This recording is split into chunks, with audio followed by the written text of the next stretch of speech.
இட்லினாலே பேர் போனது சட்னி சாம்பார் தான். அப்படியும் இல்லைனா நம்ம என்ன பண்ணுவோம், நான்வெஜ்ஜில் ஒரு கிரேவி வச்சு நல்ல ஒரு சிக்கன் குழம்பு இல்லை மட்டன் குழம்பு வச்சு சாப்பிடுவோம். ஆனால் இந்த கேரளா ஸ்டைல் கடலைக்கறியை இட்லியோட ஒரு தடவை ட்ரை பண்ணி பாருங்கள். அப்புறம் இந்த மாதிரி தான் நீங்கள் தினமும் செய்கிற மாதிரி ஆகிடும். ஸோ அதுக்கு தேவையான இன்க்ரீடியன்ஸ் பார்த்துக்கோங்க. ஸ்பைசஸ் எடுத்திருக்கேன். ஸோ ஹோல் ஸ்பைசஸில் வந்து பார்த்திங்கன்னா பெருஞ்சீரகம், சீரகம், பட்டை, லவங்கம், ஏலக்காய். ஸோ இது எல்லாமே வந்து பார்த்திங்கன்னா ஒரு 2-3 அளவில் எடுத்திருக்கேன்.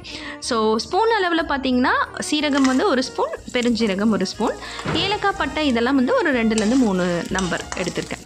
ஸோ ஃபர்ஸ்ட் என்ன அப்படின்னா, நம்ம கேரளாவோட ஸ்பெஷலே தேங்காய் எண்ணெய் தான். ஸோ அந்த ஒரு இதை மட்டும் விட்டு கொடுக்கக்கூடாது. ஸோ தேங்காய் எண்ணெயில் ஃபஸ்ட்டு இந்த ஸ்பைசஸை கொஞ்சமாக ரோஸ்ட் பண்ணிக்கோங்க. எகெயின் வந்து நான் ஒரு ஆனியன் எடுத்து சாப் பண்ணி அதையும் நான் அதோட போட்டிருக்கேன். அண்ட் ஜிஞ்சர் கார்லிக் பேஸ்ட்டாக போடுறதா இருந்தால் போடலாம். என்கிட்ட பேஸ்ட் இல்லை, அதனால் நான் ஜிஞ்சர் கார்லிக்கை இதில் ரோஸ்ட் பண்ணிக்கிறேன். ஸோ எவ்வளோனா வந்து ஒரு 5 பல் பூண்டு, ஒரு 3 பல் வந்து நான் ஜிஞ்சர் எடுத்து ஸோ இதோட ரோஸ்ட் பண்ணியிருக்கேன்.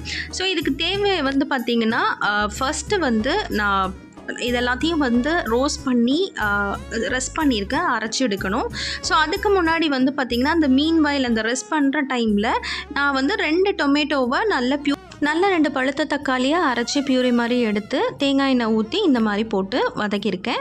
ஸோ அது கூட வந்து பார்த்திங்கன்னா ஒரு ஸ்பூன் சில்லி பவுடரும் போட்டிருக்கேன். அண்ட் நெக்ஸ்ட்டு ரெஸ்ட் பண்ண இந்த மசாலாஸ் இருக்குது இல்லையா, onion and whole spices, ginger garlic paste எல்லாம் போட்டு அரைச்சதை நான் வந்து இப்போ இதோட சேர்த்துக்கிறேன். ஸோ இப்போ இந்த தக்காளியோட பச்சை ஸ்மெல் அறவே போயிருக்கும். அண்ட் நெக்ஸ்ட் என்னென்னா, நம்ம இந்த அரைச்ச இந்த விழுதுகளுமே பார்த்திங்கன்னா நம்ம ரோஸ்ட் பண்ணி பண்ணுறதுனால அந்த ஸ்மெல் வந்து இருக்காது. நெக்ஸ்ட்டு நான் இது கொஞ்சம் ஓரளவுக்கு ரோஸ்ட் ஆனதுக்கப்புறமா நான் இதோட கடலையை வந்து சேர்க்குறேன். ஸோ நான் கொஞ்சம் முளை கட்டியிருந்தேன் கடலை. ஸோ அதனால் வந்து பார்த்திங்கன்னா ஒயிட்டாக இருக்குது பாருங்கள் அதில். ஸோ நல்ல முளை கட்டினீங்கன்னா ரொம்பவும் நல்லா இருக்கும். ஐ மீன் ஹெல்த்துக்கு ரொம்ப பெனிஃபிட்ஸ் ஜாஸ்தி. ஸோ இது கூட வந்து பார்த்திங்கன்னா ஒரு கை வந்து புதினா அண்ட் கொத்தமல்லி 2ம் சேர்க்குறேன். ஸோ ஏன் வந்து ஸ்டார்டிங்லேயே சேர்க்கல அப்படின்னா, ஸ்டார்டிங்கில் சேர்க்குறப்ப வந்து அதோட ஜென்ரலாகவே அதோட ஸ்மெல் வந்து லைட்டாக கொஞ்சம் கருகிடும். அது அவ்வளோ நல்லா இருக்காதுங்க. ஸோ இந்த மாதிரி எப்பயுமே எந்த ஒரு கறியாக இருந்தாலும் கொஞ்சம் ஒரு மிடில் ஸ்டேஜில் சேர்க்குறப்ப அதோட ஃப்ளேவர் வந்து நல்லாவே இன்ஃப்யூஸ் ஆகி ரொம்ப நல்லாயிருக்கும். ஸோ இப்போ இது கூட வந்து குழம்பு மிளகாய் தூள் வீட்டில் நம்ம யூஸ் பண்ணுவோம் இல்லையா, மசாலா தூள், அதை போட்டிருக்கேன். அண்ட் அது கூட வந்து தேங்காய் ஒரு தேவையான அளவுக்கு தேங்காய் அரைச்சிருக்கேன். ஸோ குழம்புக்கு நீங்கள் எவ்வளோ போடுவீங்களோ அந்த அளவுக்கு அரைச்சி போட்டுக்கோங்க.